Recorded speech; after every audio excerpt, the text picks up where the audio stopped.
It's so cheap.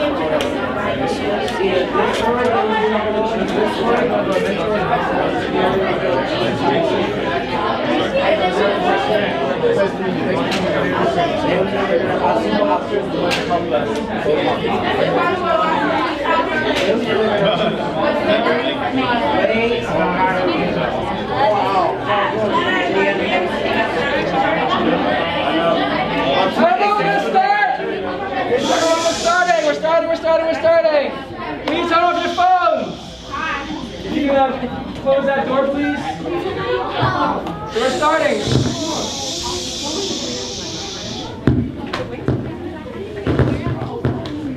We have so many special guests here today. We're starting right now.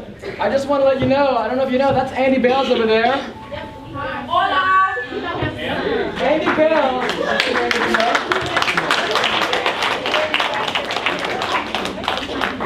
So whenever you meet people in life, you always look at people that you hopefully respect.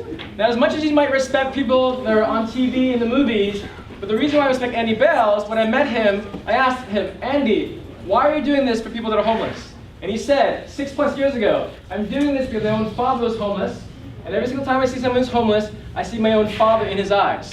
Whenever you want to meet someone in life, don't be too impressed with all the celebrity stuff. Be more impressed by people that have character and have heart, and that's what Andy Bales has. So whenever I meet people, I always say Andy Bale is the male version of Mother Teresa in an urban setting. So I just really, really appreciate Andy, because without him, I would not be here. And without me, all these people would not be here, because you inspire us to do what we do. So I just want to give Andy a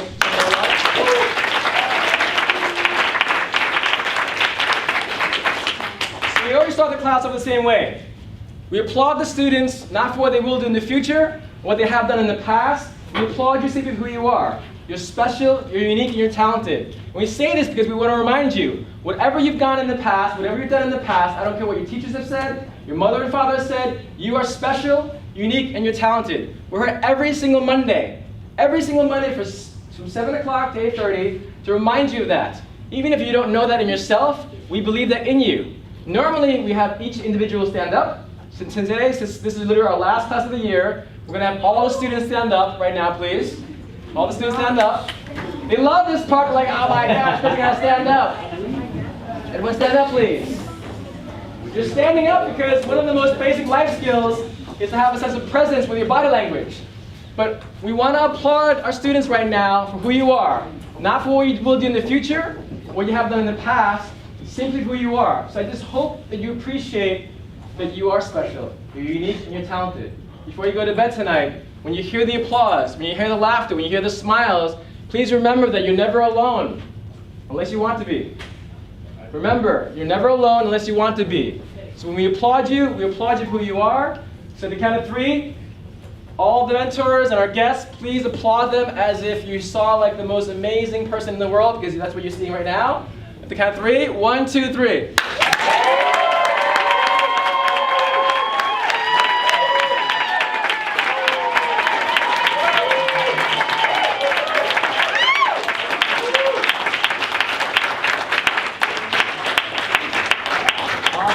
Please sit back down.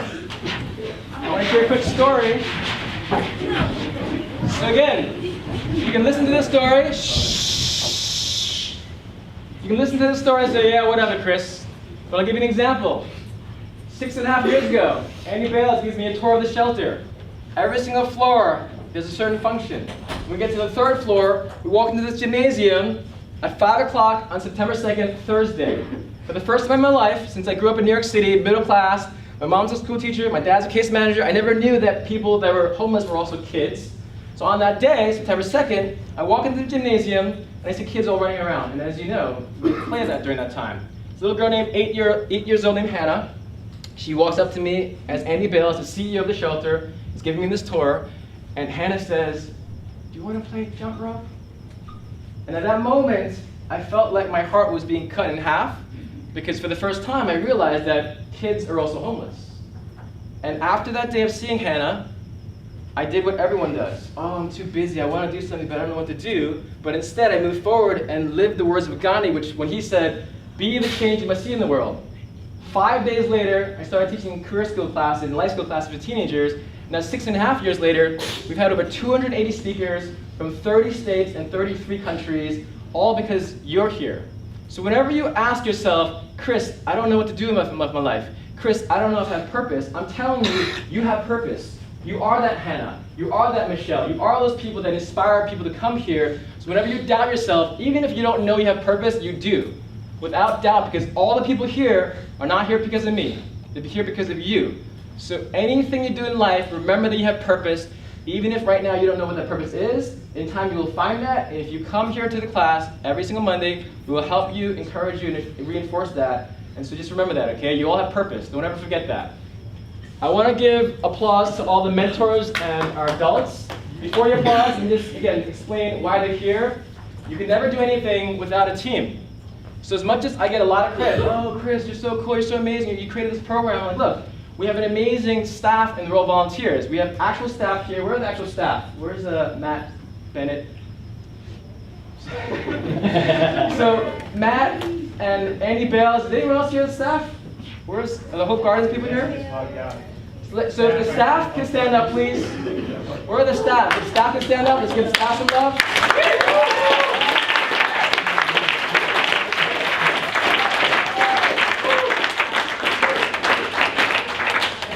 And again, this is a lesson for the students. You can't do anything in life if you don't have a foundation, and the people that are the staff here create the foundation. So you always want to remember what you're standing on, because without their support, us volunteers would not be here doing this program every single week, without fail. Now lastly, I want to thank all the volunteers, because we all are probably the only ones that want to come here, like we voluntarily come here. And so I want you to remember, don't be so impressed with all this glitz and glamour, because I've met many famous people, many rich people, but what I most respect are people that have heart, and they do something with their time and their money and their resources. So whenever you meet the people around you, because those are my heroes. Whenever people say, because I speak for a living, they always say, hey Chris, who do you most love hanging out with? I say 2 people, our students and our mentors, because they are the people that I want to be like. So when you want to be someone who's more ambitious, more healthy, more giving, look at the mentors around you, because they're here every single week. When I'm traveling, they're here. When Kirsten's traveling, they're here. So find people that don't just say they're doing good, find people that say that they lead through action, because those that do things, rather than just saying things, those are the ones that hopefully are your role models, because those are my role models. So let's give the mentors, if you can all stand up, if you're not standing yet, let's give them some up.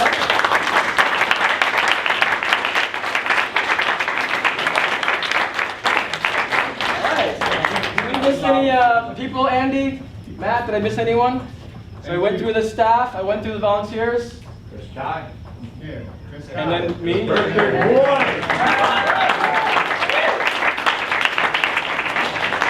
It was my birthday on Saturday, and I was saying how even if you don't appreciate your birthday, I want you to rebrand that and just think of it as your mother's Labor Day.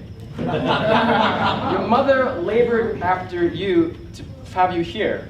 So whenever I hear people, oh, you know, my birthday is no big deal, no, it is a big deal. So whatever I am or ever will be is because of my mother, so I've rebranded my birthday as my mother's Labor Day. So just keep that in mind, okay?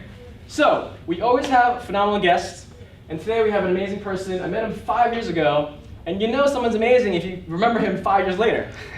So before we introduce John Paul, we're going to show a very quick video, and then we're going to have John Paul talk to us. So let's just mark But through sheer grit and determination, he has landed on top. 30 years ago, he was homeless. Now, DeJoria has amassed a $4.2 billion fortune. And not only has this visionary built 2 iconic companies, he is also renowned for his giving back. And if John Paul DeJoria looks vaguely familiar, you might have seen him in one of those ads for his shampoo, with his glamorous wife Eloise, a former Playboy model. What do you think is the best part of being a billionaire? I can make some major changes that affect the entire world, for the economy and for ecology, as well as for humanity. For DeJoria, his billionaire life is worlds away from the home in East Los Angeles where he grew up. The very, very last one. It was all grass in front. His father left when John Paul was 2, and he and his brother lived in a foster home during the week, while their mother worked, seeing her only on weekends.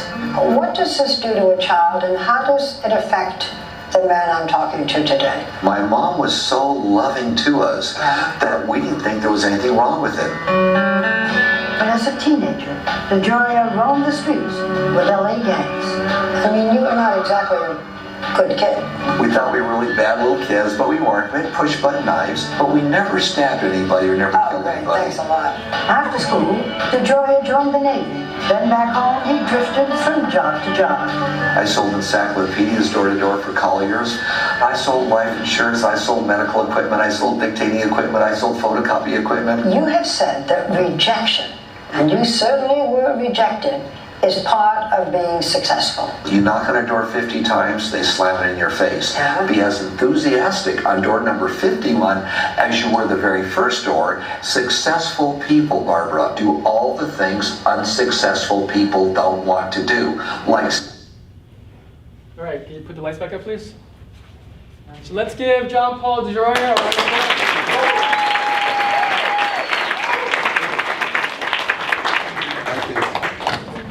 So again, John, thanks so much for coming. Certainly. And I always talk about how like finding mentors is like a carpool lane.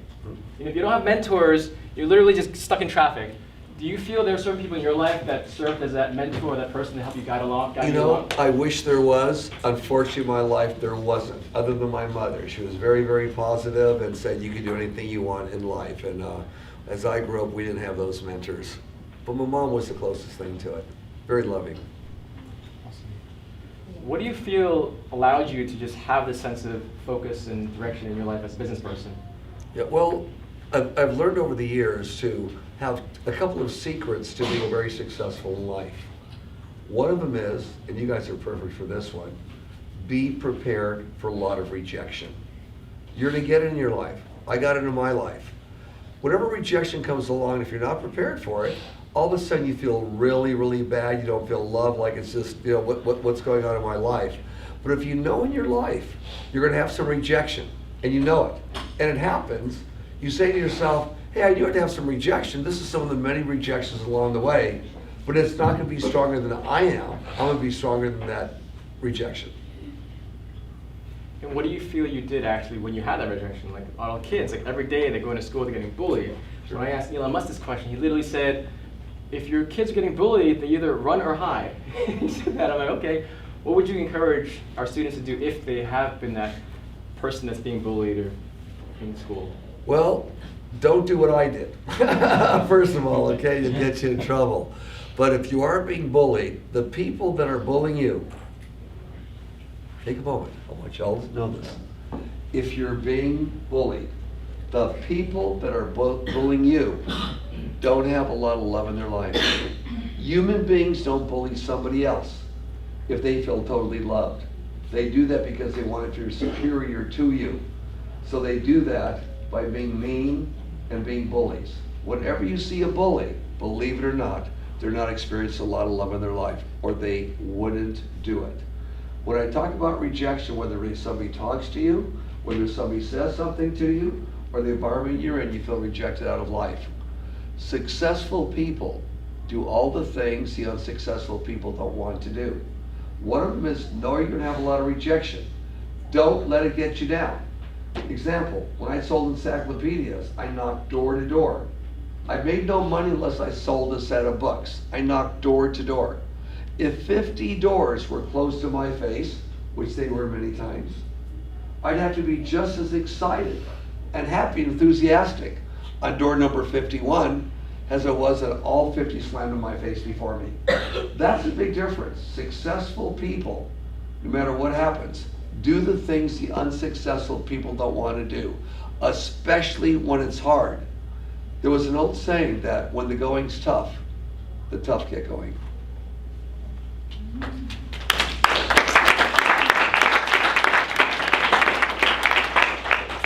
So a lot of times people say, oh, you know, John Paul, you're the successful business person. You've done all these amazing things. You built 2 amazing companies, but I can't do what you do. But you actually were homeless, right? I was homeless twice in my life.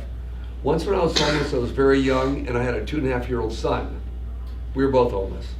Second time, believe it or not, is when I started John Paul Mitchell Systems back in 1980. I left everything I had, whatever money I left with the people that I was with, because a whole bunch of money was supposed to come in. I went down there to get it. Nothing came in. So I found myself living in my car for a couple of weeks and starting a company with a partner for $700. No one would loan us any money. I learned how to eat off 99 cents for breakfast and 99 cents for dinner. Lived at Griffith Park to get my shower, lived in the car. But I believed that eventually we would make it. Now, when did we know we made it? We didn't know for 2 years. It took 2 years for my business just to pay its bill on time. Not to pay it off, we were always late, just to pay the bills on time. And then we thought, well, that's nice, we really made it now. We can pay a lot of bills on time. But you gotta believe in yourself, you've gotta overcome that rejection, and just keep on moving forward no matter what. Awesome. And that was the first time you got into a homeless situation, then you had a second time too, or? That was the second time. First time I was homeless was in my early 20s. And my wife was very, very young too. I got married very, very young, and she couldn't handle being a mom. So one day I came home, she took the card, wiped out what little we had in the bank, didn't pay the rent for 3 months or the utility bills, and I never knew it.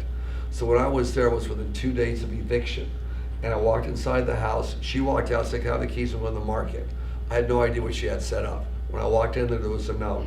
"I cannot handle being a mother anymore. Our son is yours. Good luck." And there's a little 2.5-year-old kid sitting on the floor there in a bunch of clothes. So it was rough. And then within a couple days, you're out on the street because the rent wasn't paid, didn't know it, utilities were shut off. It was difficult. What do you feel like, sometimes unfortunately some of our students become like a mother or father figure because they have younger siblings. So Oh, yeah. Any specific stories on how you dealt with being a young father with your son? Sure, you just have to work through it. When you're really down and out, look at it this way, if you're really down and out, right, you're like really down, where your feet are out the window and your head's on the ground. That's a B.B. King and a Freddie King song. When you're really that down and you look up, you can see an ant crawling over you. Well, you can't get much lower. So when you're really down and out, there's only one way to go, and that's up. I want to actually open it up now actually to questions for the mentors. We have so many people here, and I want to know like what questions you might have for John Paul, because it's a very unique responsibility for me to just say, let's all take part in this. May I tell the kids one story? It's Christmas time? Sure. Okay. I grew up between East LA and Echo Park. And when I was 6 years old, I'm a little older than you guys, Los Angeles was different. There were streetcars that went downtown and beautiful department stores everywhere around 7th and Broadway and Spring. Anyways, my mom would take my brother and I down here, and I was 6 years old at the time. And it was Christmas time. We thought we were the luckiest kids in the world. We walked by the department stores and saw the big windows with the trains going around and all the puppets. We thought we were just so cool. So one day we were there, and my mother gave my brother and I 10 cents, 1 dime, and said, "Boys, I want you to each hold half of it. Walk over and give it to that man that's ringing a bell. He's got a bucket in front of him." Okay, we put it in there, and then we said, "Mom, why do we give that person 10 cents? In my day, 10 cents would buy you 2 big soda pops, 3 candy bars." She said, "Boys, that's the Salvation Army. And they take care of people that have absolutely nothing." She says, "We could only afford 10 cents this year to give. That's all we could afford because we have very little ourselves." She says, "But don't ever forget, boys, in life, no matter how down and out you are, there's always somebody that needs something more than you do." And that kind of helped me in my life as things got a little better. I learned that success unshared is failure. Kids, do you have any questions, anything you want me to chat about? Yes, ma'am. What did you learn from when you went door to door trying to help out you and your son trying to make a living? Very good. What I learned, go door to door trying to make a living selling encyclopedias. What I learned was rejection. How to keep on going when doors are closed in your face. When people say no, to just keep on going and going and going. It took me a week to make my first sale. But then I learned how to be a little sharper. And instead of knocking on 50 doors to get in, maybe I would knock on 30 and get in, or 20 and get in. I would learn what was going wrong. I want to teach you kids a couple of really good things they haven't touched already. Whenever you talk to people, always look them in the eye, okay? If you cannot look somebody in the eye, because sometimes when you look at somebody you feel uncomfortable looking them in the eye, look at them right between the eyes. It looks like you're looking in the eye. Like, does it look like I'm looking you in the eyes? I'm looking you between the eyes right now, okay? Anytime, you always want to look someone right in the eye, okay, when you talk to them. Don't be off here in outer space. When they talk to you, listen, don't interrupt, and look them right in the eyes so you communicate. One of the biggest skills I could ever give you in life, and smile a lot. And that's why I learned more doors I knocked and I smiled, I was really friendly, and I got my words down good, the more doors I got into. Okay. Another question? Comments, criticisms, anything, kids? Yes, ma'am. I'm a kid. Hi, No, I'd like to share a story about your mom. Sure. So my father came here from Macedonia, and Mrs. Cook. So we spent, and your mom was very loving, nurturing, giving, and she's been there for my father.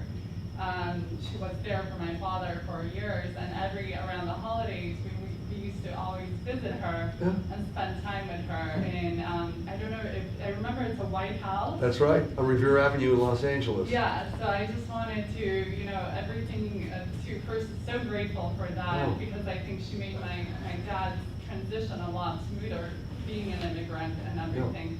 And because of that, my brother and I have been able to succeed so much. That's beautiful. And my mom, as you know, was an immigrant from Greece. What was your dad's name? Yorgo? Yorgo is your father? Wow, I remember Yorgo. He's also a great tennis player, wasn't he? She's a unbelievable tennis former player. Professional tennis player. Wow. Let's hook up and exchange numbers. I remember, wonderful, nice man. Yeah, He taught my mom how to play tennis when she was in her 80s or something. Yeah. Far out. Very good. Wow. Because he was about your age, I think, at that time. Or well, not your age. He's probably older than you. I'm 33. Okay. Yeah, in his 30s, and I was 8. I remember the first memory, Yeah. me and my brother, we loved going to her house. How cool. And then, life Very good. happened. All right. Yeah, let's exchange information, please. But see, here's a perfect example, right? Dragana has been here as a mentor and teaching you about mindfulness and meditation, because we always talk about how it's important to deal with your breath. Whatever you're going through in life, whether you're anxious, depressed, sad, you deal with a breath. And that's what Dragana actually teaches, right? But Dragana, we were at like some party a few weeks ago,